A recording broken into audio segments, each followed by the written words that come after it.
Assalamualaikum warahmatullahi wabarakatuh. Bismillahirrahmanirrahim. Alhamdulillahirabbil alamin. Wa bihi nasta'inu ala umuri dunya waddin. Wassalatu wassalamu ala asyrafil anbiya'i wal mursalin. Sayyidina wa nabiyyina wa habibina Muhammadin wa ala alihi wa ashabihi wa tabi'ina lahum bi ihsanin ila yaumiddin. Qalu subhanaka la 'ilma lana illa ma 'allamtana innaka antal 'alimul hakim. Rabbi shrah li sadri wa yassir li amri wahlul 'uqdatam min lisani yafqahu qawli. Amma ba'du. Hadirin hadirat jemaah salat subuh yang dimuliakan oleh Allah Subhanahu wa taala. Alhamdulillah, kita bersyukur kepada Allah Subhanahu wa taala di mana pada kesempatan kali ini kita masih diberikan kekuatan oleh Allah Subhanahu wa taala, diberikan kemauan, diberikan kehendak untuk yang pertama melaksanakan kewajiban sholat subuh, kemudian juga dilanjutkan dengan kegiatan rutin kita, yaitu mendalami ajaran-ajaran agama Allah, mendalami agama kita, mendalami hadis-hadis Rasulullah sallallahu alaihi wasallam. Jadi apa yang kita laksanakan insyaallah itu sangat mulia dalam pandangan Islam, dalam pandangan agama kita. Karena kita selalu diperintah oleh Allah Subhanahu wa taala, diperintah untuk selalu mendalami agama kita, yaitu diperintah untuk selalu mencari ilmu. Jadi di antara tujuan kita yaitu mencari ilmu atau menghilangkan kebodohan, sehingga kebodohan yang ada dalam diri kita sedikit demi sedikit semakin berkurang. Jadi selain untuk mencari ridha Allah, selain agar kita mendapat ridha dari Allah Subhanahu wa taala, kita juga ingin pengajian ini bisa menambah wawasan kita, menghilangkan kebodohan kita tentang agama Islam. Kemudian juga salawat dan salam semoga selalu tercurah limpahkan kepada Nabi kita, yaitu Nabi Muhammad sallallahu alaihi wasallam, serta segenap keluarganya dan para sahabatnya, tabi'in, tabi'in, juga orang-orang yang mengikuti mereka sampai hari kiamat nanti. Hadirin rahimakumullah, alhamdulillah juga sudah banyak, sebenarnya lumayan beberapa pertanyaan, beberapa masalah dalam kegiatan rutin kita ini dibahas, sehingga sedikit demi sedikit juga ini menambah wawasan kita bahwa agama ini sebenarnya sangat luas, ajarannya juga sangat luas. Jadi setiap lini kehidupan, setiap sisi kehidupan itu ada dalam agama ini. Jadi tidak selesai-selesai untuk dikaji. Oleh karena itu kita diperintah agar selalu mencari ilmu. Di antaranya hadis Rasulullah sallallahu alaihi wasallam, "Thalabul ilmi fariidatun 'ala kulli muslimin wa muslimatin." Mencari ilmu adalah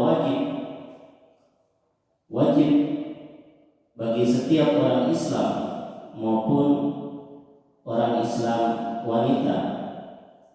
Jadi laki-laki dan perempuan diwajibkan di dalam agama untuk mencari ilmu. Jadi memang luasnya agama kita ini menuntut kita untuk selalu mencari ilmu, untuk selalu berkumpul untuk mengkaji ilmu di dalam Islam. Masya Allah, karena setiap sisi kehidupan itu ada dalam Islam. Itulah indahnya Islam, aturan yang ada di dalamnya, kemudian juga syariat yang ada di dalamnya itu mencakup. Jadi orang itu selama hidup di dunia ini tidak perlu mencari pedoman lain sebenarnya. Ada semuanya di dalam Islam. Itu. Dan telah disempurnakan oleh Allah Subhanahu wa taala. Dalam firman-Nya Allah Subhanahu wa taala di dalam Al-Qur'an, yaitu "Al-yawma akmaltu lakum dinakum." Itu ada juga di dalam Islam, ditegaskan di dalam Al-Qur'an, "Al-yawma akmaltu lakum dinakum." Al-yawma akmaltu lakum dinakum, pada hari ini ayat terakhir yang turun sebagaimana dinyatakan oleh para ulama, ya. Ayat terakhir yang turun kepada Rasulullah sallallahu alaihi wasallam, "Al-yawma akmaltu lakum dinakum." Pada hari ini aku sempurnakan bagi kalian dinakum, agama kalian. Jadi agama kalian telah sempurna, aku sempurnakan pada hari ini. Pada hari inilah aku sempurnakan agama kalian. Wa atmamtu 'alaikum ni'mati, dan aku sempurnakan nikmatku pada kalian. Wa raditu lakumul Islam dinan, dan aku ridho Islam sebagai agama kalian. Jadi telah disempurnakan oleh Allah. Kalau kata-kata telah disempurnakan, berarti agama Allah Subhanahu wa taala ini sudah sempurna, sudah sudah cukup untuk menjadi pedoman hidup. Jadi tidak perlu mencari pedoman yang lain untuk kita menjalani kehidupan di alam dunia ini. Kaji Islam itu semuanya ada di dalam segala petunjuk ada di dalam agama Islam. Ada orang lagi dirundung masalah dan lain semacamnya, ada petunjuknya di dalam Islam semuanya. Baik dalam masalah ibadahnya, baik dalam bagaimana bersosial dan lain semacamnya, itu semuanya ada di dalam Islam. Hadirin hadirat yang dimuliakan oleh Allah Subhanahu wa taala. Dan sebagaimana biasa saya ingin menyampaikan beberapa hadis Rasulullah. Sebagaimana kita tahu bahwa yang dinamakan hadis yaitu perkataan atau perbuatan atau sifat-sifat yang disandarkan kepada Rasulullah sallallahu alaihi wasallam. Itulah hadis. Jadi kalau ada perkataan disandarkan kepada Rasulullah, apakah itu umpama Rasulullah bersabda, kata-kata demikian itu dikatakan hadis, ataupun juga dikatakan Rasulullah melakukan demikian, maka itu juga dinamakan hadis. Dan sekarang pada hari ini akan saya sampaikan beberapa hadis Rasulullah sallallahu alaihi wasallam tentang salat bagi musafir. Bab salatil musafiri wal marid. Bab salat bagi orang musafir wal marid, dan orang sakit. Jadi bagaimana cara orang musafir itu salat? Juga bagaimana orang jika sakit itu sholat. Maka dalam bab ini akan disampaikan, ditulis dalam bab ini sholatnya orang musafir dan sholat orang yang sakit. Karena orang musafir itu punya hukum-hukum tertentu di dalam melaksanakan sholat. Bagaimana hadis-hadisnya? Bagaimana sabda Rasulullah SAW tentang sholat musafir? Yaitu yang pertama, an Aisyah radhiyallahu anha qalat, dari Aisyah, semoga Allah meridhoinya, ia berkata, awwalu ma furidatis sholatu rak'atain fa uqirrat sholatus safar wa utimmat sholatul hadar, muttafaqun alaih. Aisyah berkata, pertama kali sholat diwajibkan, awwalu ma furidatis sholat, pertama kali sholat diwajibkan itu 2 rakaat. Jadi pada mulanya sholat itu diwajibkan 2 rakaat. Biasanya sholat diwajibkan itu bertepatan dengan bulan Rajab ketika Isra Mi'raj.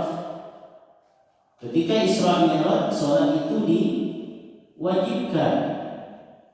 Yaitu kalau yang dinamakan Isra, mungkin insya Allah kita tahu semua ya, Isra yaitu perjalanan Nabi dari Masjidil Haram ke Masjidil Aqsa, luar biasa pada suatu malam. Jadi perjalanan Nabi pada suatu malam itu terjadi dalam satu malam. Bisa Rasulullah SAW berjalan dari Makkah ke Palestina itu hanya terjadi dalam satu malam. Itu dulu kok bisa? Itu atas kekuasaan Allah. Karena Rasulullah SAW bukan berjalan dengan sendirinya. Yaitu dalam Al-Quran disebutkan Asra, subhanalladzi asra. Maksudnya Allah yang telah memperjalankan pada suatu malam. Jadi Allah yang menjalankan Rasulullah SAW. Sehingga perjalanan Rasulullah SAW dari Masjidil Haram ke Masjidil Aqsa itu atas kekuasaan Allah Subhanahu wa taala. Kemudian dari Masjidil Aqsa itu Rasulullah SAW dimi'rajkan oleh Allah, dinaikkan sampai ke langit, melewati langit yang ketujuh, kemudian sampai ke Sidratil Muntaha. Disitulah Rasulullah SAW itu menerima wahyu diwajibkannya sholat di situ. Jadi awal mulanya sholat itu diwajibkan kepada Rasulullah SAW itu 2 rakaat. Awwalu ma furidatis sholatu rak'atain.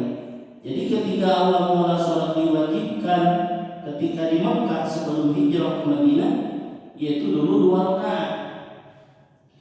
Fa uqirrat sholatus safar.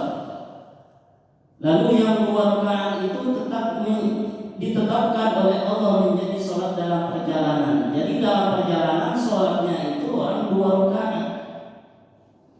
Wa utimmat sholatul hadar, dan disempurnakan sholat itu ketika tidak dalam perjalanan. Jadi kalau tidak dalam perjalanan itu sholat disempurnakan menjadi 4 rakaat.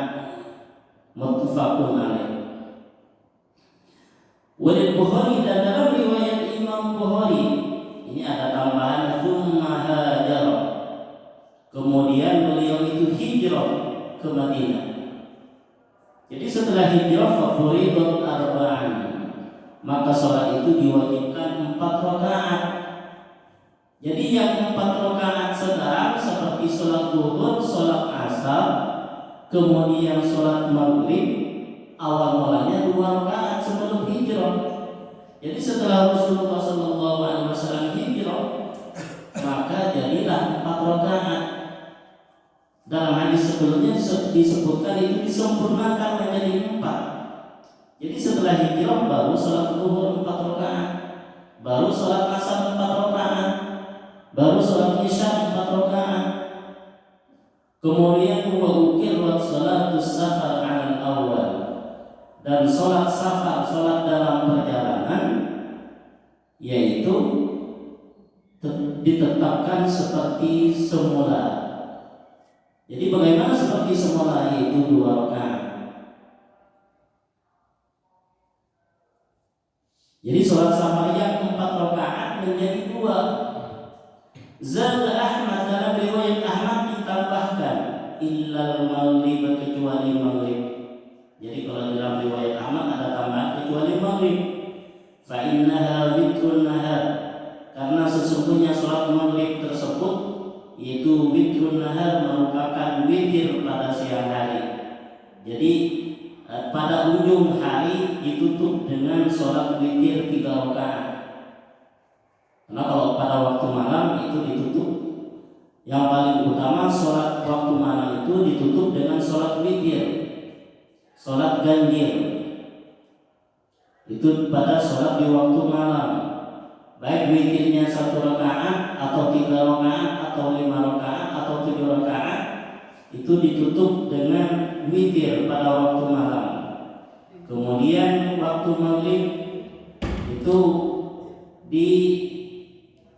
disebutkan merupakan witir pada siang hari. Wa illa subh, dan kemudian sholat subuh. Fa inna, kalau sholat subuh itu tetap saja 2 rakaat. Jadi tidak disempurnakan menjadi 4. Mengapa kalau sholat subuh itu tetap 2 rakaat? Kalau sholat maghrib yaitu alasannya karena merupakan witir, yaitu sholat ganjil untuk menutup siang hari.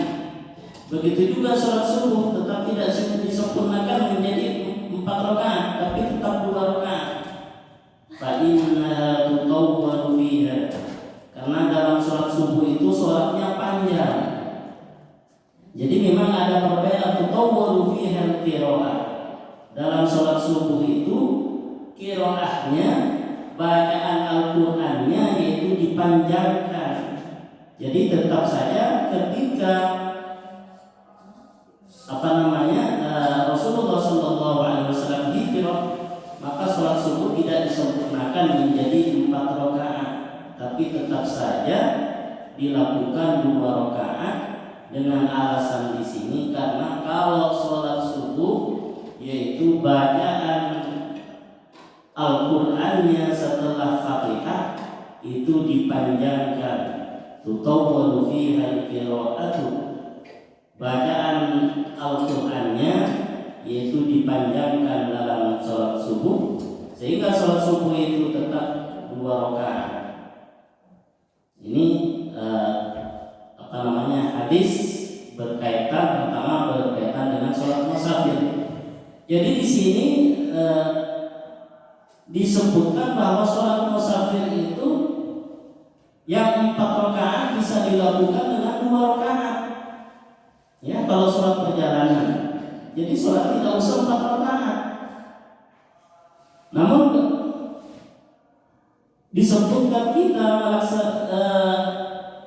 sholat musafir itu sampai berapa jauhnya sehingga kita bisa mengqashar sholat, memendekkan sholat yang 4 rakaat menjadi 2 rakaat.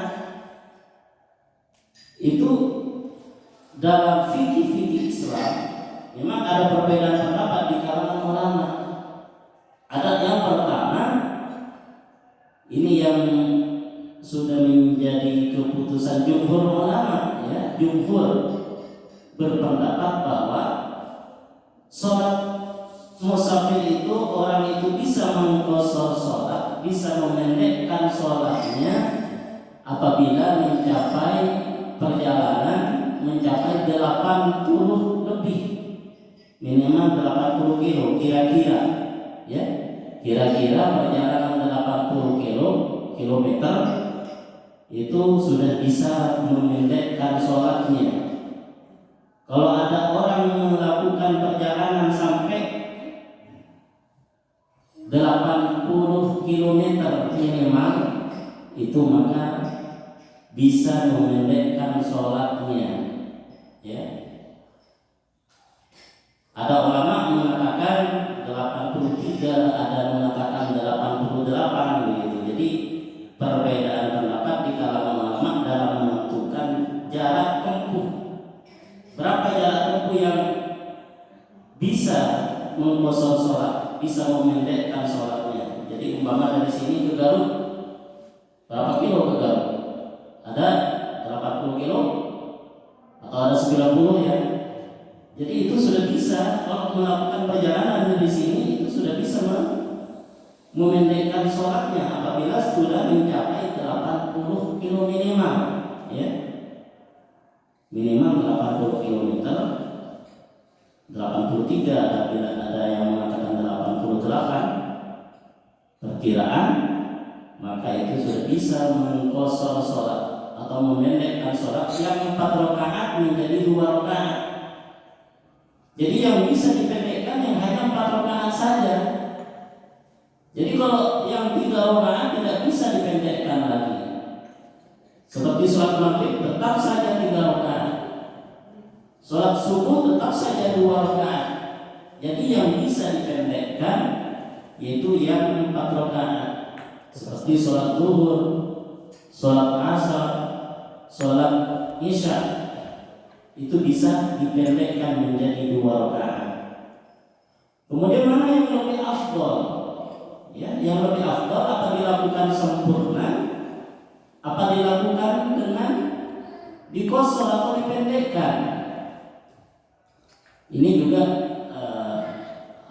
terjadi perbedaan pendapat dalam memahami ini. Karena di kalangan sahabat juga pun, sahabat itu ada yang melakukan perjalanan tapi sholatnya itu disempurnakan, ada hadis-hadisnya juga. Sehingga ulama berkesimpulan kalau orang yang melakukan perjalanan jauh, ya, yang minimal 80 km, bisa mengkosor sholat, bisa melaksanakan sholat dengan sempurna. Bagi sholat yang 4 rakaat bisa dilakukan dengan sempurna, bisa dilakukan dengan qasar. Dan yang lebih afdal, yang mana yang lebih afdal, yang lebih utama?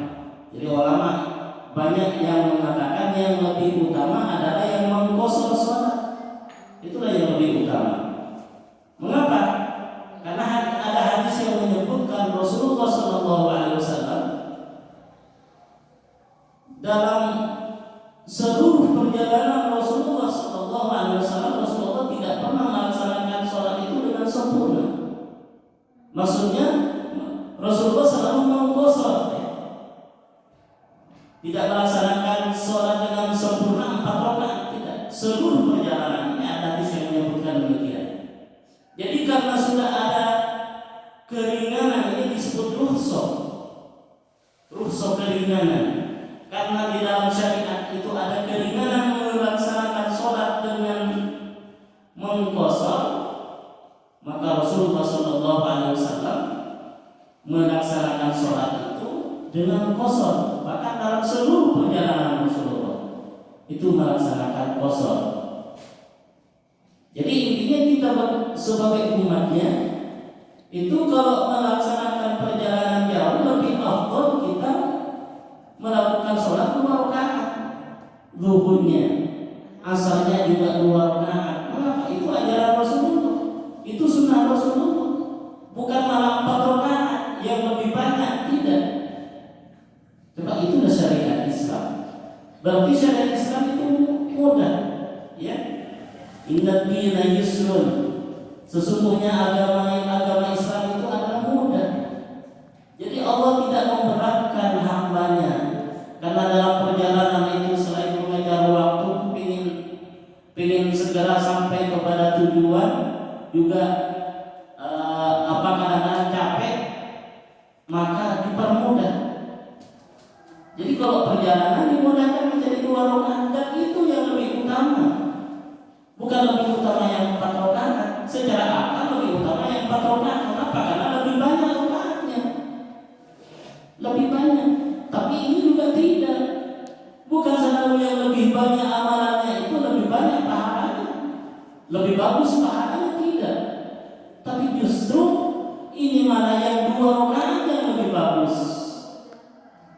Yang 2 rakaat itu yang lebih banyak pahalanya, yang lebih bagus pahalanya, lebih afdal dilakukan yang 2 rakaat.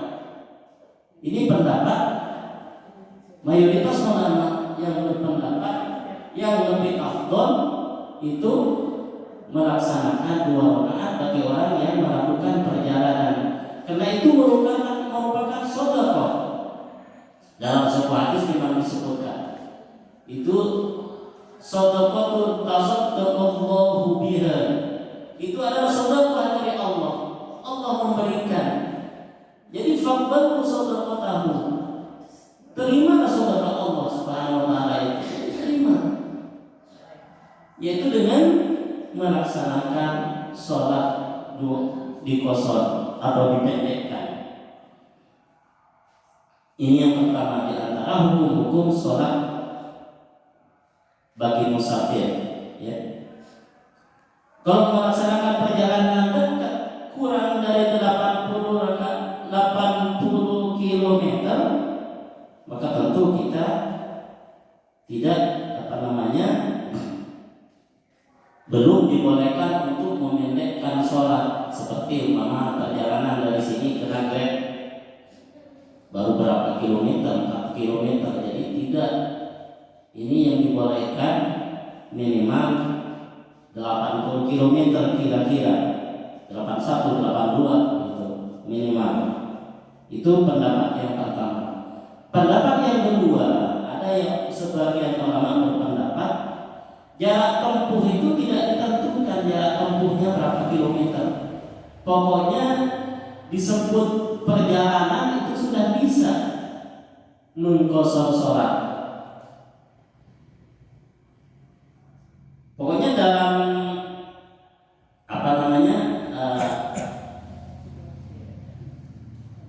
di dalam masyarakat dikenal merupakan safar, ya. Walaupun tidak sampai 80, pokoknya sudah disebut perjalanan jauh, itu juga boleh mengqashar sholat, ya. Seperti umpama di pendapat ini disampaikan oleh beberapa ulama seperti Imam Syaukani, Imam Syekhul Islam Ibnu Taimiyah, dan juga ada beberapa ulama yang lain yang mengatakan seperti ini. Mengapa? Karena batas minimal jarak tempuh bagi orang perjalanan itu tidak disebutkan secara spesifik dalam hadis Rasulullah SAW. Yang ada itu yaitu dari para sahabat yang mengatakan minimal jarak tempuh demikian. Jadi umpama sholat itu tidak dikosor kecuali mencapai 16 farsah, katanya farsah. Farsah itu sekitar 16 farsah itu kalau dikonversi ke kilometer seperti sekarang ya sekitar 80-an lebih, 80 setengah gitu. Bahkan ada ulama yang menghitung secara detail dalam sebuah majalah itu disebutkan. Jadi setelah dikonversi ke kilometer itu sekitar 80,604 meter gitu. 80 kilometer 80,604, jadi 80 setengah lebih gitu, 80 meter setengah lebih. Itu pendapat orang mengukur 16 farsah itu menjadi kilometer, jadi sekitar 80. Jadi pendapat yang kedua tidak ditentukan batas minimalnya berapa, tapi asalkan disebut perjalanan jauh itu sudah bisa mengqashar sholat. Memang dari Rasulullah tidak disebutkan jarak batas minimal, itu tidak disebutkan secara spesifik. Jarak tertentu memang tidak ada. Yang ada itu dari para sahabat, dan para sahabat biasanya itu mungkin menerima dari Rasulullah. Cuma dalam riwayat hadis akan disampaikan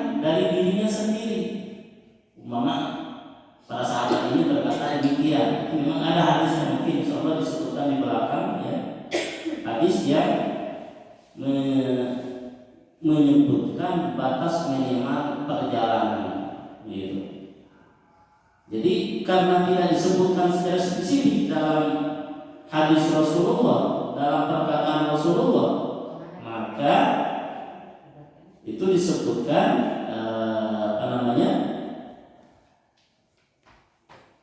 disebutkan tidak ada batas minimal. Tidak ada batas minimal orang bisa mengqashar sholat. Jadi umpama kalau 50 km juga kalau sudah disebut perjalanan, maka itu bisa mengqashar sholat. Ini bagi sebagian orang, tapi untuk lebih hati-hati, dan itu dikatakan oleh mayoritas ulama, maka kita bisa mengqashar sholat mengambil yang jauh. Jadi yang bisa mengqashar sholat adalah batas minimalnya 80 km minimal, itu bisa mengqashar sholat. Ini yang pertama. Jadi sholat itu bisa diqashar kalau menempuh perjalanan 80 km. Kita lihat saja berapa kilometer akan kita melakukan perjalanan, ya. Umpama dari sini ke Sumedang berapa kilometer? Kalau ada 80, berarti kita sholat dalam perjalanan itu sudah bisa mengqashar sholat, dan itu lebih afdal. Dan sholat itu bisa dilakukan ketika dalam perjalanan, ya. Yang bisa mengqashar sholat itu apabila dilakukan dalam perjalanan, ketika di rumah belum bisa. Jadi kalau kita mau sholat zuhur, kita melakukan perjalanan jam 11 malam. Nanti jam 12 zuhur nyampe di mana, itu baru. Kalau sudah jauh, sudah di tengah perjalanan, itu baru bisa mengqashar sholat. Kalau sampai ke tempat tujuan, apakah bisa? Mama kita rumah dari sini, kita ingin melakukan perjalanan ke Jakarta. Ke Jakarta apa bisa kita mengqashar sholat untuk sampai ke tujuan? Itu juga permasalahan lagi. Sudah bukan dalam perjalanan. Ini insya Allah juga ada hadis yang di belakang disebutkan. Kita lihat dulu. Kita di Jakarta, sini Jakarta mungkin insya Allah sudah bisa mengqashar sholat, ya, karena sudah lebih 80 km. Kita ingin melakukan perjalanan ke Jakarta, punya urusan. Nanti di Jakarta kita akan tinggal berapa hari? Itu ada niatnya. Kira-kira berapa hari? Kalau baru mau di Jakarta 2 hari, walaupun sudah di Jakarta juga pun, itu kita masih bisa mengqashar. Jadi selama sholat di Jakarta, kita qashar aja sholat di Jakarta selama 2 hari. Karena kita dari sini, insya Allah 2 hari saya sudah mau pulang lagi. Begitu bisa. Selama niat tinggal di Jakarta tidak lebih dari 4 hari, itu masih bisa mengqashar sholat. Walaupun bukan di dalam perjalanan, itu kan sudah sampai tujuan. Sudah mau punya famili di Jakarta. Jadi sholatnya bisa aja sholat qashar. Selama kita niatnya akan tinggal di Jakarta itu tidak lebih dari 4 hari. Karena juga ada hadis masalah ini, ada hadisnya. Rasulullah SAW dulu ketika melaksanakan haji dari Madinah ke Makkah, melaksanakan haji itu nyampe tanggal 4 bulan haji, kemudian dari tanggal 4 itu kan sampai ke tujuan ke Makkah. Tapi di Makkah Rasulullah masih mengqashar sholat. Itu sampai tanggal 8. Baru tanggal 8 Rasulullah itu ke Mina. Berarti dari Makkah ke Mina. Berarti selama di Makkah 4 hari itu Rasulullah mengqashar sholat. Makanya diambil kesimpulan oleh para ulama, selama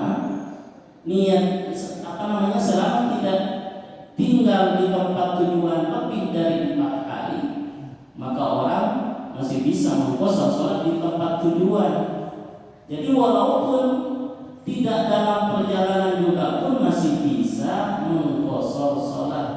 Kalau sudah niat umat dari sini mungkin tinggal di Jakarta 5 hari atau 6 hari karena masih nunggu pernikahan gitu-gitu, hari ini berangkatnya tanggal sekian, jadi mungkin ada sekitar 6 hari. Maka setelah sampai di Jakarta itu sudah tidak boleh kosor karena sudah dari awal niat akan tinggal di Jakarta lebih dari 4 hari. Jadi bisa kosornya hanya dalam perjalanan saja.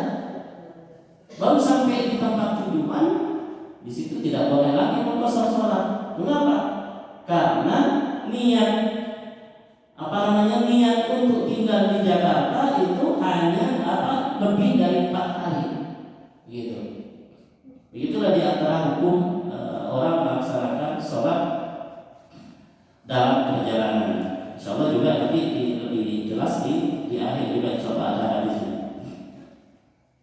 Yang penting di sini sholat yang 4 rakaat bisa dikosor menjadi 2 rakaat ketika melaksanakan perjalanan, dan perjalanan itu sebagaimana dikatakan oleh para ulama dan mayoritas ulama insya Allah itu minimal 80 km lebih, minimal 80 km gitu. Jadi batas minimalnya kira-kira 80 km.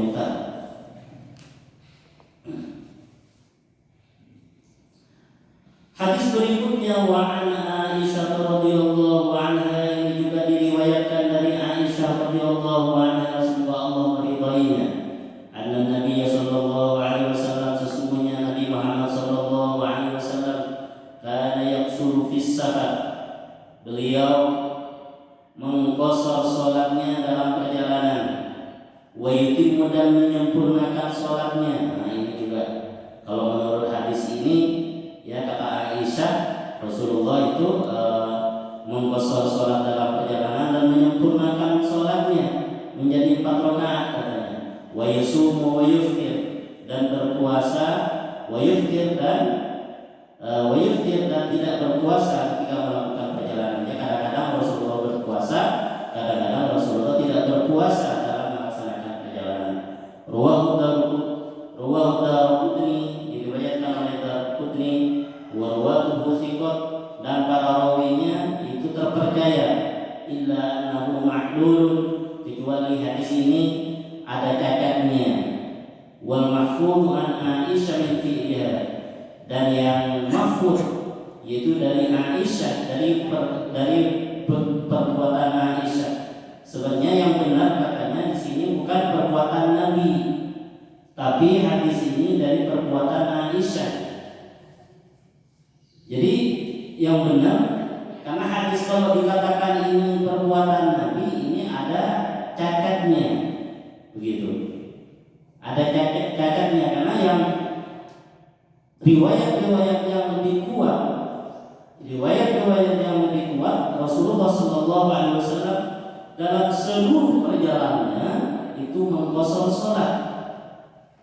Jadi tidak menyempurnakan sholatnya menjadi 4 rakaat, tidak, tapi seluruh perjalanannya itu mengqasar sholat. Oleh karenanya di sini hadis yang menyebutkan Rasulullah itu kadang-kadang mengqasar sholat, Rasulullah itu mengqasar sholat dalam perjalanan, tapi kadang-kadang menyempurnakan, itu dikatakan cacat hadisnya. Jadi bukan perkataan Rasulullah yang benar seperti apa, bukan perbuatan Rasulullah, tapi wal mahfudhu an Aisyah min fi'liha. Ini yang benar. Sebenarnya hadis yang demikian itu adalah perbuatan Aisyah radhiyallahu anha. Ini perbuatan Siti Aisyah. Jadi Siti Aisyah, karena beliau kan sering diajari oleh Rasulullah SAW tentunya. Jadi kalau dalam melaksanakan perjalanan itu kadang-kadang mengqasar sholat, kadang-kadang tidak mengqasar sholat, yaitu menyempurnakan sholat yang 4 rakaat. Wa qalat, dan ia berkata, innahu la yashukku alayya, sesungguhnya menyempurnakan sholat itu tidak berat bagi kami. Jadi walaupun melaksanakan perjalanan, tapi saya tidak berat. Jadi tidak apa-apa menyempurnakan sholat. Ya karena tidak payah, tidak capek, ya saya sempurnakan saja kan begitu. Waqala innahu la yashukku alayya. Jadi bukan perbuatan Rasulullah. Dan juga mengapa tidak wajib mengqashar salat? Tidak wajib karena tidak ada pernyataan yang mewajibkan dari Rasulullah. Walaupun Rasulullah itu selalu mengqashar salatnya dalam perjalanan, tapi tidak ada riwayat yang menyatakan itu wajib. Di dalam Al-Quran juga disebutkan idza darabtum fil ardi falaysa 'alaykum junahun idza darabtum fil ardi falaysa 'alaykum junahun an taqsuru min as-shalah. Jadi yang artinya ketika kalian melakukan perjalanan di bumi, falaysa 'alaykum junahun an taqsuru min as-shalah, maka kalian tidak berdosa bagi kalian untuk mengqashar salat begitu. Jadi kalau melakukan ada dalam ayat yang disebutkan tidak dosa bagi kalian mengqashar salat begitu, tidak dosa, bukan wajib tapi tidak caranya mengqashar tidak dosa, menyempurnakan ya tidak apa-apa begitu. Dan Rasulullah sendiri mengqashar terus. Jadi diambil kesimpulan oleh para ulama mengqashar itu lebih afdal, ya, lebih afdal karena itu sedekah yang disedekahkan oleh Allah Subhanahu wa taala. Maka terimalah sedekah Allah begitu. Jadi intinya lebih utama melakukan qashar. Jadi yang mengatakan Rasulullah itu menyempurnakan salatnya ketika safar itu sebenarnya bukan demikian. Itu perbuatan Aisyah. Jadi yang menyatakan hadis ini dikatakan hadis ada cacatnya. Yang lebih itu terpelihara hadisnya yaitu itu dari perbuatan Aisyah. Dan Aisyah berkata beralasan karena itu tidak memberatkan bagi kami. Kami tidak merasa capek sehingga kami lakukan sholat dengan sempurna 4 rakaat. Ya. Mungkin ada satu lagi hadis yang berkaitan dengan qashar. Nanti insya Allah pertanyaan masih belum paham, mungkin ada beberapa pertanyaan. Insya Allah dibuka beberapa pertanyaan jawab.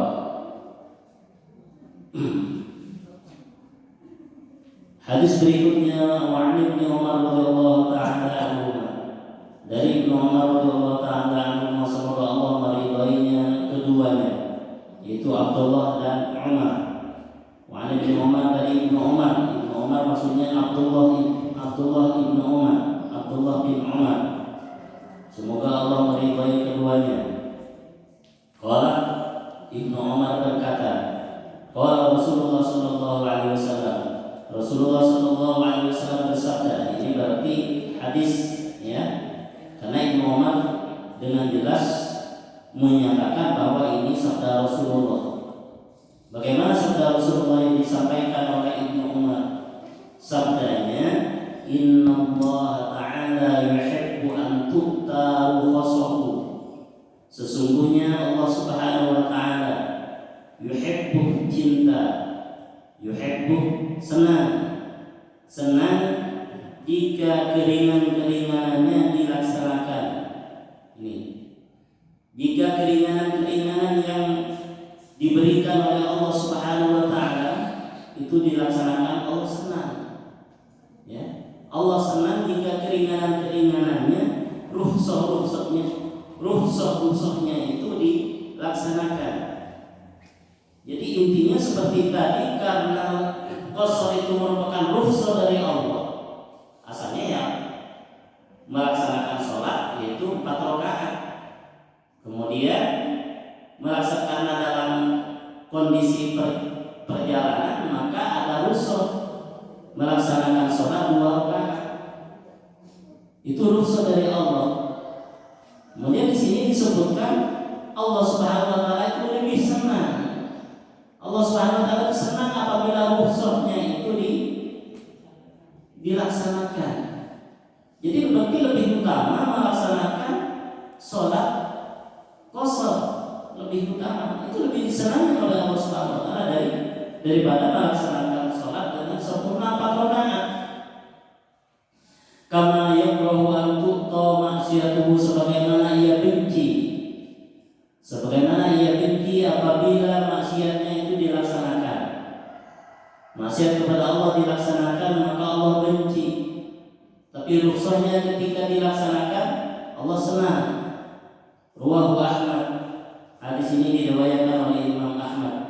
Wa sahahahu Ibnu Khuzaimah, dan disahihkan, dianggap hadis sahih oleh Ibnu Khuzaimah, dinilai sebagai hadis sahih oleh Ibnu Khuzaimah dan Ibnu Hibban. Wa fi riwayatin, dalam sebuah riwayat, kama yuhibbu an tuqta azaimuhu, sebagaimana. Jadi dalam riwayat disebutkan bukan kama yakrahu an tuqta maksiatuhu, tapi kama yuhibbu an tuqta azaimuhu. Sesungguhnya Allah Subhanahu wa taala senang apabila rukhsahnya dilaksanakan, sebagaimana juga Dia senang apabila yang bukan rukhsah dilaksanakan. Gitu. Jadi dalam riwayat lain disebutkan kama yuhibbu an tuqta azaimuhu. Jadi begini. Jadi ada keringanan bagi orang yang melakukan sholat musafir yang 4 rakaat, sholat 4 rakaat menjadi 2 rakaat. Kemudian berikutnya wa Anas bin radhiyallahu anhu qala kana Rasulullah sallallahu alaihi wasallam idza kharaja mathirata salas amyal aw farasi shalla rak'atain. Apabila Rasulullah sallallahu alaihi wasallam apabila keluar dalam perjalanan 3 mil atau 3 farsakh, shalla rak'atain, beliau salat 2 rakaat. Rawahu Muslim.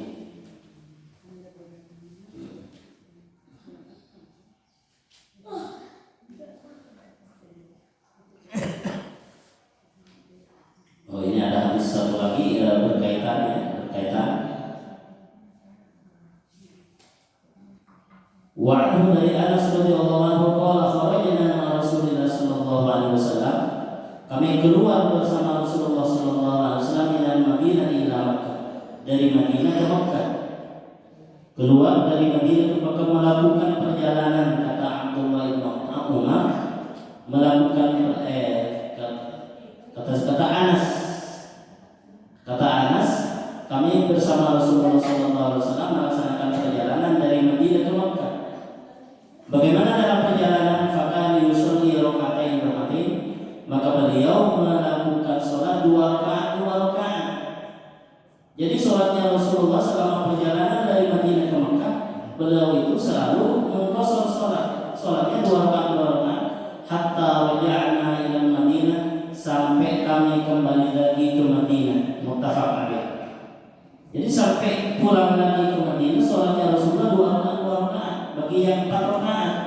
Jadi zuhurnya 2 rakaat, asarnya 2 rakaat, kemudian isyanya 2 rakaat. Isyanya 2 rakaat sampai kembali ke Madinah. Muttafaqun alaih wa lafzul Bukhari. Dan lafaz dalam riwayat Imam Bukhari. Begitu. Jadi selama perjalanan Rasulullah itu selalu qashar sholatnya. Itu mungkin demikian. Jadi yang saya sampaikan lagi, yang di sholatnya yang di qashar itu yang 4 rakaat, ya, yang 4 rakaat. Kemudian yang 3 rakaat dan 2 rakaat itu tidak bisa diqashar lagi. Bukan yang 3 rakaat dan 2 rakaat. Karena juga dulu pernah ada pertanyaan, ya, Jadi memang mungkin kurang dikirain seluruh sholat 5 waktu itu bisa kosong. Ada bertanya itu jemaah, Ustaz, kan kalau sholat duhur 4 rakaat dikosong menjadi 2, sholat asar isya itu menjadi 2. Bagaimana kalau sholat qashar maghrib dan isya dan subuh? Apakah kalau sholat maghrib itu menjadi 1,5 dan subuh menjadi 1 rakaat? Begitu pertanyaannya. Jadi jawabannya yang bisa dikosor itu ya 4 rakaat saja. Kalau maghrib biasa sempurna, gitu. Sempurna. Nah dari demikian, barangkali ada pertanyaan-pertanyaan, tanya jawab, dipersilakan.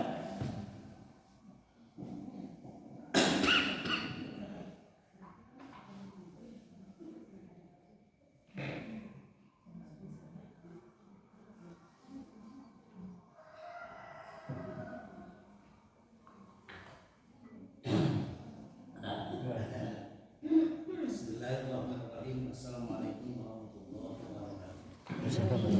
Apa yang tadi disampaikan adalah sholat yang bang sampan itu bisa dikosor. Seandainya sholatnya dijamak dan dikosor, apa di takdim atau di tahir, tidak apa-apa. Cuma ditanya mungkin jawaban pertanyaannya. Ada yang lain, ya? Ya, lagi. Ya.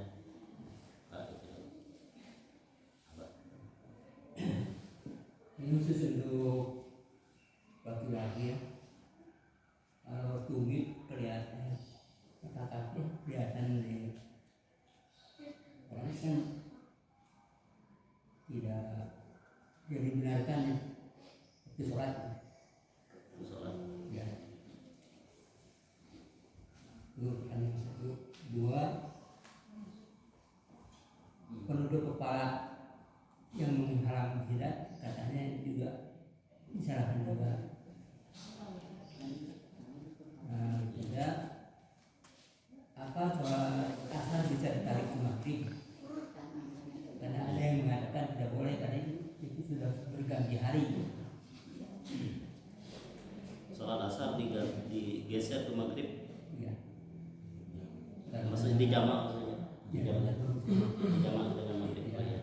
Yang keempat, yang terakhir kita kan belum lagi menghadapi Ramadannya, tarawih tentunya.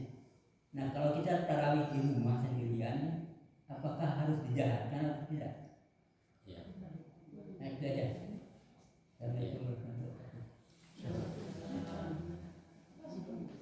Jadi ada berapa pertanyaan? Ada 4 ya. Jadi pertama tadi mata kaki, kemudian kedua kepala ya. Ketiga itu apa? Maghrib jam tarik ke maghrib. Tadi ke maghrib. Yang keempat Salat tarawih. tarawih. Kemudian Assalamualaikum warahmatullahi wabarakatuh. Waalaikumsalam. Ini baju seperti Al-Mahfudz Husna itu seperti Allahu Rahman Rahim menjadi ya Allah ya Rahman ya Rahim, dari mana itu Pak Haji? Satu yang saya kenal lagi seperti mendoa untuk firli beri walidaya ummah sama arba'in sogiro atau sagiro atau sigoro. Ada yang menyebutkan sagiro, sogiro, yang mana yang betul, yang aslinya dari mana? Yang aslinya yang benar. Kalau yang itu yang apa namanya? Yang pertama apa? Asmaul Husna? Ya, kan dasarnya Allahu jadi ya Allah, Ar-Rahman jadi ya Rahman, terus Ar-Rahim jadi ya Rahim, itu dari mana itu? Seperti itu. Oh iya.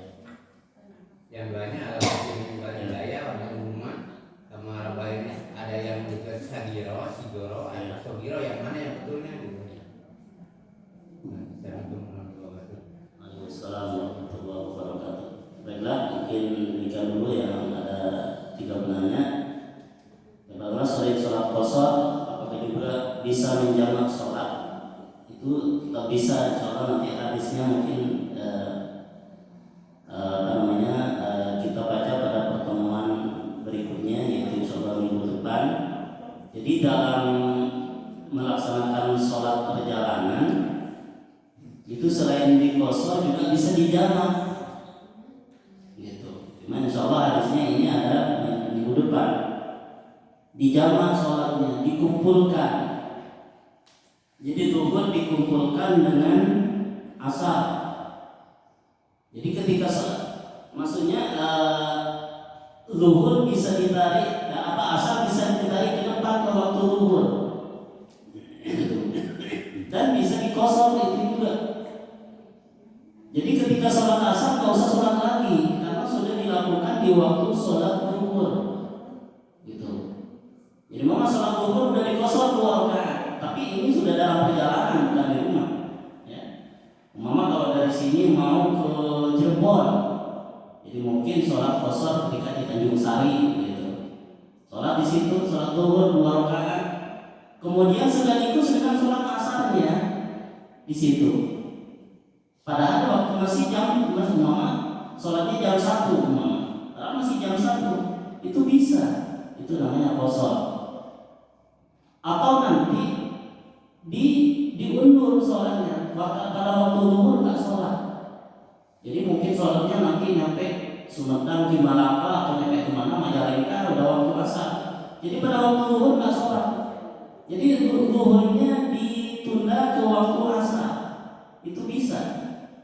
Jadi 2 rakaat, zuhurnya 2 rakaat, ya. Kemudian asarnya juga 2 rakaat.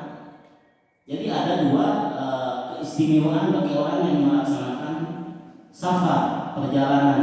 Jadi selain mengkosor sholat, bisa menjamak sholat. Jadi gandengannya ya, zuhur sama asar, kemudian maghrib sama isya.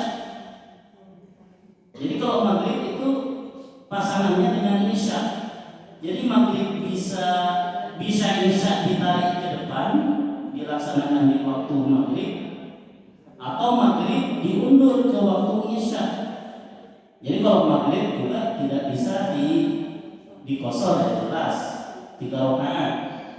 Kalau isyanya bisa dikosor menjadi 2 rakaat, begitu. Jadi itu bisa dikumpulkan, dijamak, artinya dijamak, dikumpulkan sholatnya dalam satu waktu, gitu. Insya Allah kita lebih mendalamnya dibahas di pertemuan mendatang.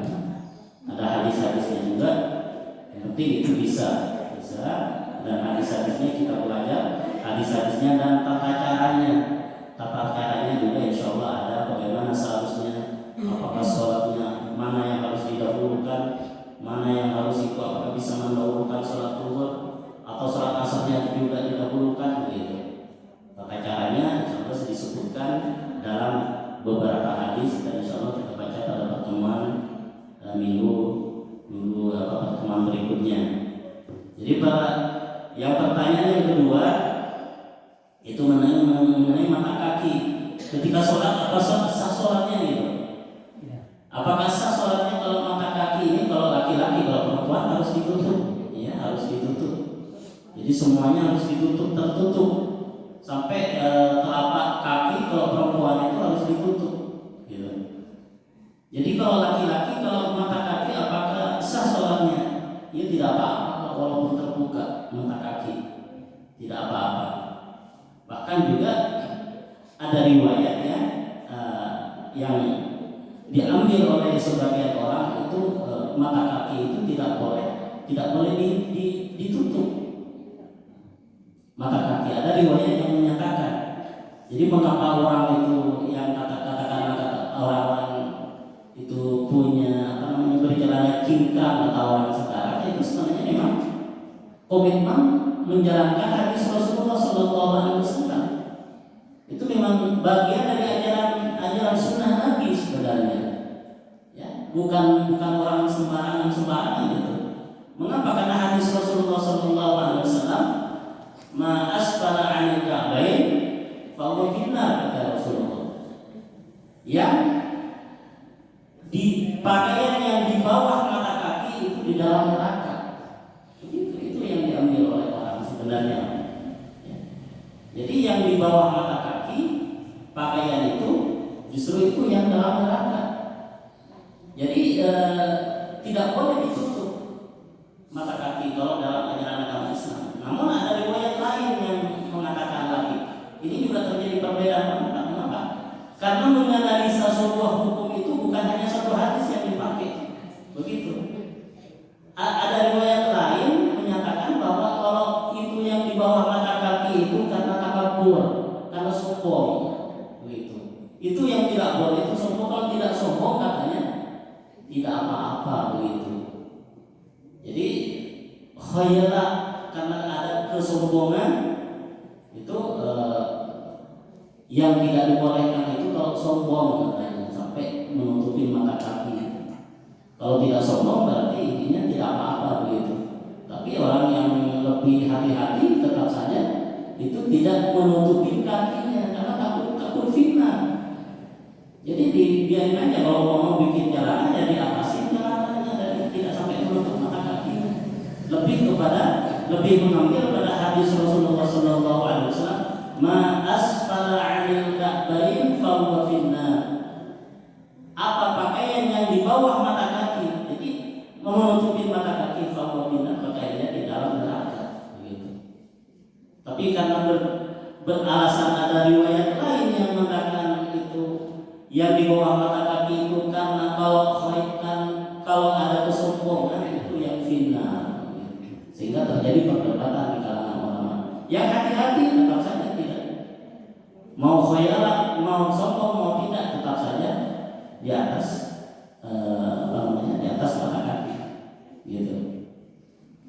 Jadi kalau sholatnya tetap sah. Kemudian yang pertanyaan lagi yang apa yang ketiganya tadi? Kalau ya yang ini dulu belum selesai. Yang tarawih ya, sebelum tarawih apa? Tarawih sendirian di rumah atau harus dia? Ya, sebelum itu apa? Pertanyaannya ada tarawih, ada mata kaki, ada diundurkan, itu sholat asar.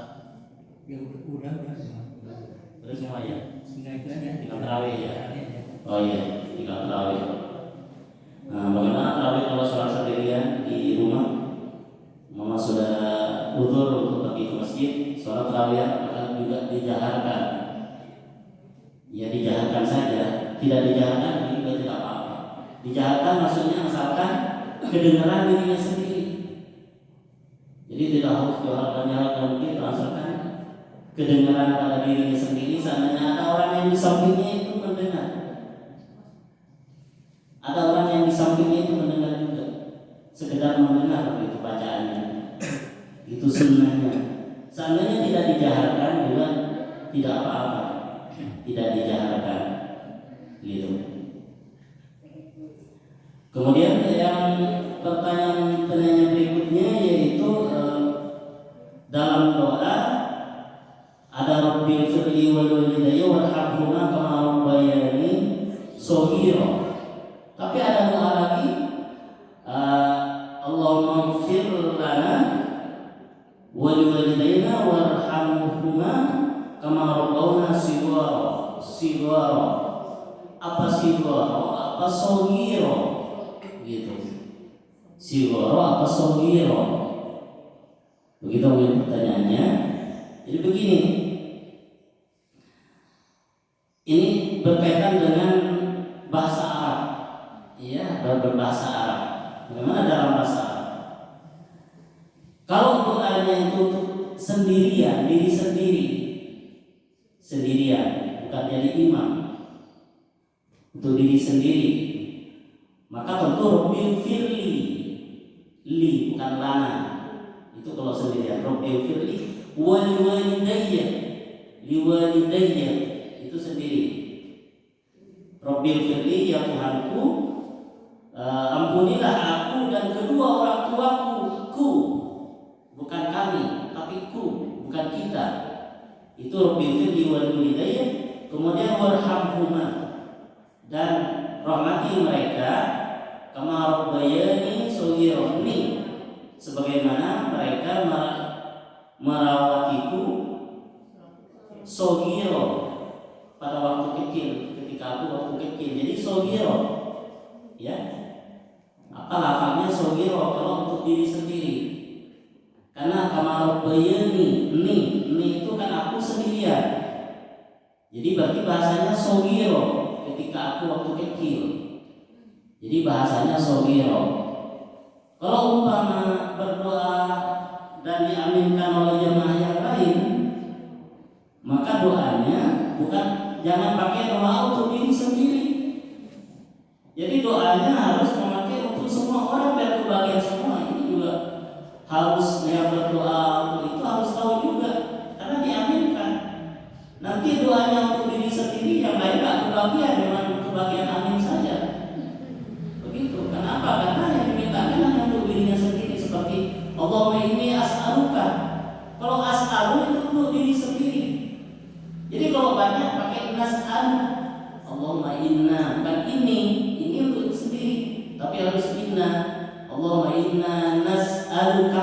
Nah, nas'aluka itu berarti sesungguhnya kami, sesungguhnya kita memohon kepadamu. Nah, pakai inna. Iya karena aku, iya karena nasta'in, pakai inna. Bukan asta'in, itu kalau dalam Al-Quran. Tapi kalau doa, ya, kalau doa harus pakai inna.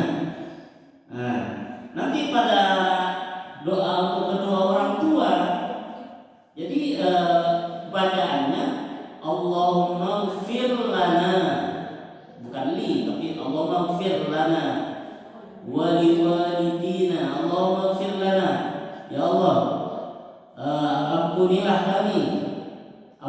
kami, wa liwalidina, ini wa liwalidina, dan orang-orang tua kami, atau ada mengatakan wa liwalidaina, dan kedua orang tua kami, wa liwalidaina, dan kedua orang tua kami. Jumlahnya kan banyak, berarti orang tuanya bukan hanya dua kan? Jadi orang tuanya imam, orang tuanya ini banyak. Jadi wa liwalidaina karena banyak, warhamhum. Jadi bukan warhamhuma lagi, warhamhum, dan rahmati mereka, kedua orang tua kami dan kedua orang tua semua makmum, semua itu warhamhum.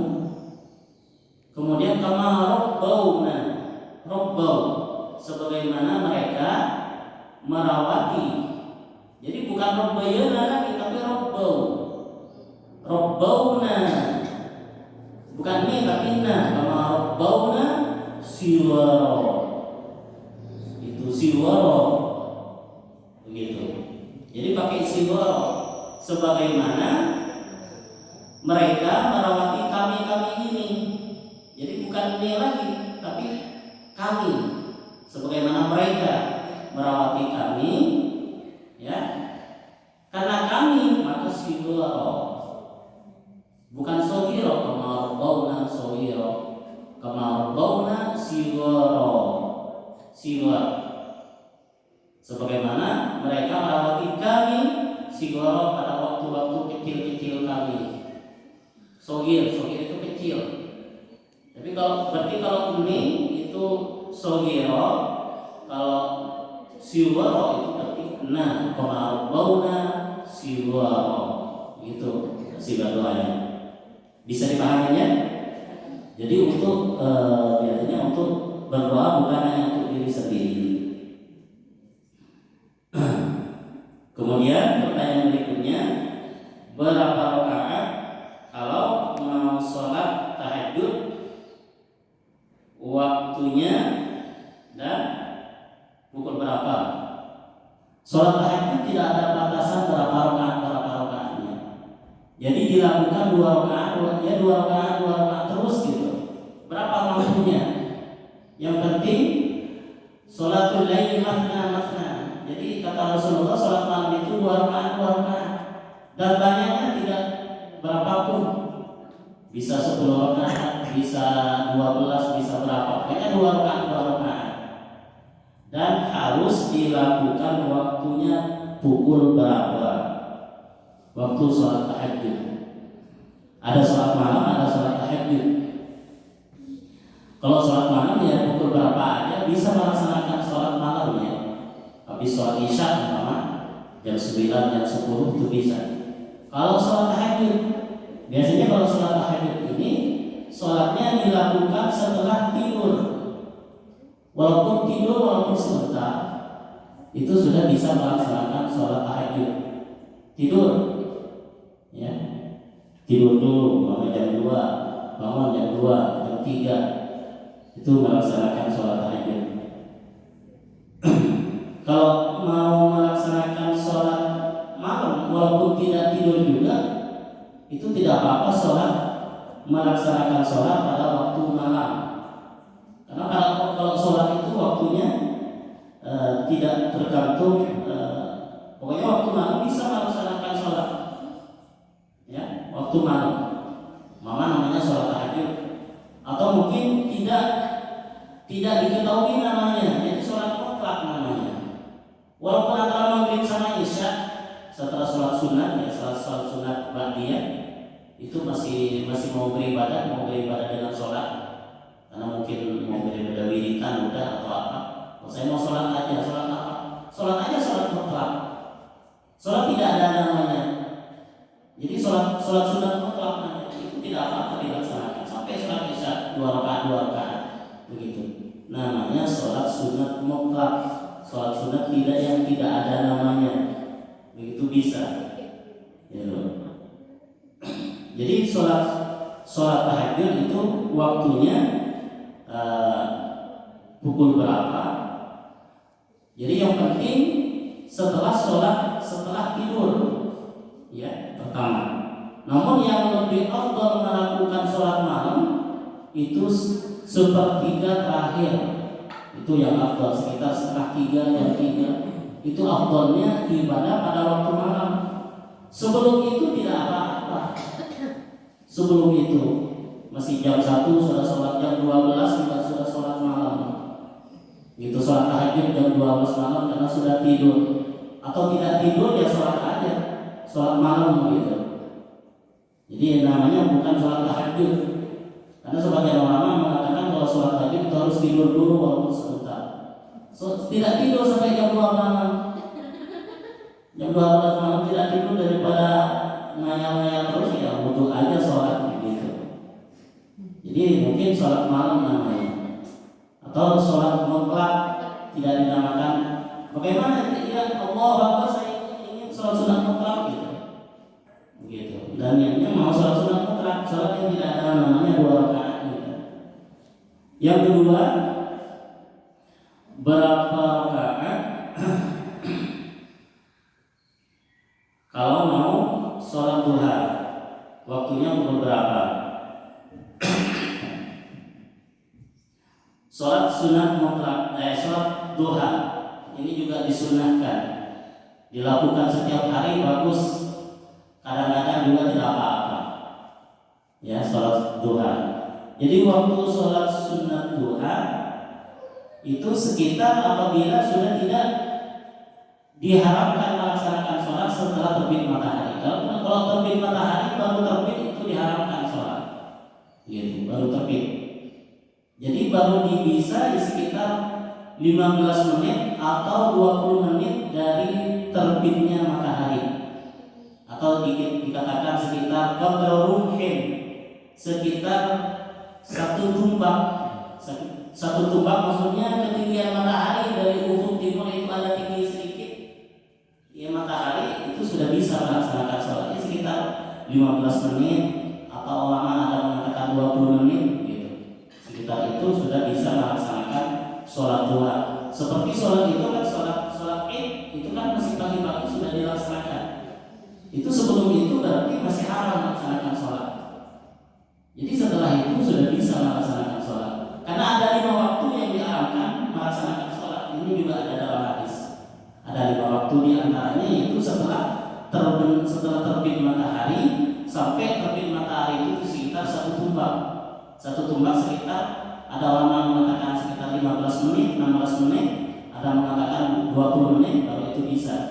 Kalau sudah bisa itu sudah bisa melaksanakan waktu duha.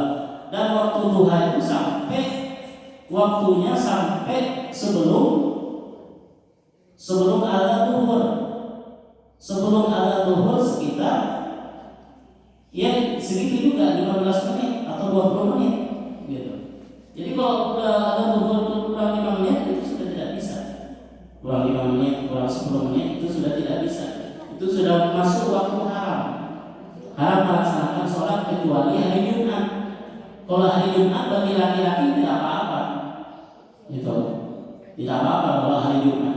Jadi tidak diharamkan. Kenapa? Karena demikian juga begitu para sahabat itu melaksanakan sholat ketika waktu Jumat dan tidak ada larangan oleh Rasulullah SAW.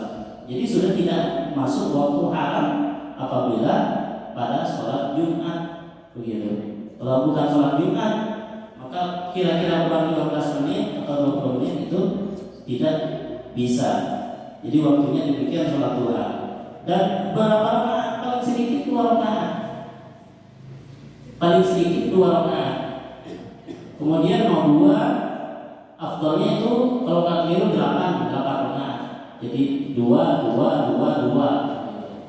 Jadi menjadi 8. Gitu. Menjadi 8 rakaat. Bahkan ada ulama yang mengatakan itu 12 rakaat. Tapi yang banyak mengatakan itu 8 rakaat. Begitu. 2 rakaat tidak apa-apa. Begitu. Barangkali demikian sudah jelas ya. Yang apakah masih yang penanya masih belum terjawabkan? Satu Ustaz, yang itu, yang Rahman tadi, yang Rahman. Oh iya. Belum ya. Ar-Rahman ya. Padahal Ar-Rahman mengapa ya Rahman? Ya, dari Ar-Rahman ya Rahman ya Rahman. Mengapa pakai ya Rahman bukan ya Ar-Rahman? Ini juga berkaitan dengan bahasa Arab juga. Ini memang grammar dalam bahasa Arab, ya. Jadi kalau ada iya itu tidak pakai al. Kalau ada iya dalam bahasa Arab itu, jadi bukan ya Ar-Rahman khusus yang itu ya. Ya apa yang dalam Asmaul Husna seperti Ar-Rahman Ar-Rahim itu beda dengan lafaz Allah. Kalau lafaz Allah memang sudah nama yang tidak bisa diubah-ubah begitu, tetap ya Allah begitu, tetap ya Allah. Tapi kalau yang lain-lain ya kalau Ar-Rahman asalnya Ar-Rahman, Asmaul Husnanya Ar-Rahman, tapi kalau ada iya menjadi ya Rahman. Ya Rahman. Jadi kalau dijelaskan semua itu ya Rahman. Ya Rahman bukan ya Rahman. Biasanya kalau ada iya itu akhirnya itu fathah. Tapi karena ada aturan-aturan tertentu ya, tidak modal ada, kalau dalam grammar bahasa Arab ada modal, ada apa, maka itu ditomahkan ya Rahman gitu. Ya Rahman, ya Rahim, ya Rahim. Jadi kalau ada orang mengatakan ya Rahiman itu salah secara grammar bahasa Arab. Jadi begitu karena berkaitan dengan tata bahasa Arab gitu. Jadi bahasa Arabnya kalau ada iya, ya ada iya, maka tidak boleh ada al. Gitu. Iya tidak boleh ada al. Jadi bukan dia Ar-Rahman, bukan dia Ar-Rahim. Udah gitu? Gitu. Ada lain? Mungkin demikian ya. Oke, kalau dulu juga ada pertanyaan atau penanyanya apa masih ada di sini berkaitan dengan sholat berjamaah laki-laki dan perempuan. Kalau berdua laki-laki dan perempuan kecuali suami istri itu boleh, tidak apa-apa. Tapi kalau hanya berdua itu memang tidak dibolehkan. Ya benar, tidak dibolehkan. Kalau berdua saja dalam masjid. Mengapa? Karena itu menimbulkan khulwah. Sedangkan khulwah itu tidak boleh di dalam Islam. Khulwah berdua dalam kesepian itu tidak boleh di dalam agama. Khulwah. Ya, sehingga melaksanakan sholat berjamaah juga kalau berdua itu tidak boleh, kecuali itu di dalam masjid itu bukan hanya seorang perempuan. Kalau banyak orang perempuannya itu maka tidak apa-apa. Ataupun kata ulama ya, yang belum sholat itu satu orang perempuan, kemudian ada orang laki-laki satu, tapi di situ banyak orang perempuan lain yang sudah sholat. Itu boleh kalau seperti itu, karena tidak khulwah meski banyak perempuan yang lain, sehingga untuk kesempatan berbuat yang aneh-aneh itu tidak terjadi begitu, karena ada perempuan yang lain. Itu juga disyaratkan orangnya itu harus amanah. Harus amanah maksudnya orang yang terjaga gitu, bisa menjaga dirinya sendiri begitu syaratnya. Jadi tidak apa-apa kalau seperti itu. Kalau cuma berdua ya tidak dibolehkan karena menimbulkan khulwah. Sedangkan khulwah ada larangan keras dalam agama. Ada hadisnya La yakhluwanna rajulun bimra'atin. Jangan sekali-kali seorang laki-laki itu melakukan khulwah berduaan bimra'atin dengan seorang perempuan. Itu banyak hadis mengenai khulwah yang larangan keras di dalam agama. Gitu. Nah, tadi demikian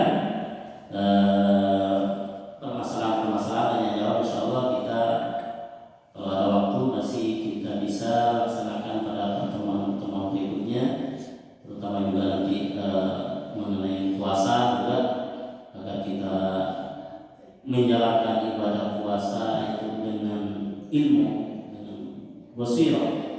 Itu mungkin juga penting untuk sedikit mengingatkan, ya, mengingatkan ibadah-ibadah tetap puasa. Insyaallah juga mungkin nanti akan saya bacakan kalau ada waktu, kalau belum dibacakan mungkin sedikit ingin menyampaikan beberapa hal hadis berkaitan dengan ibadah di bulan Ramadan. Jadi demikian, wa sallallahu alhamdulillahirabbil alamin.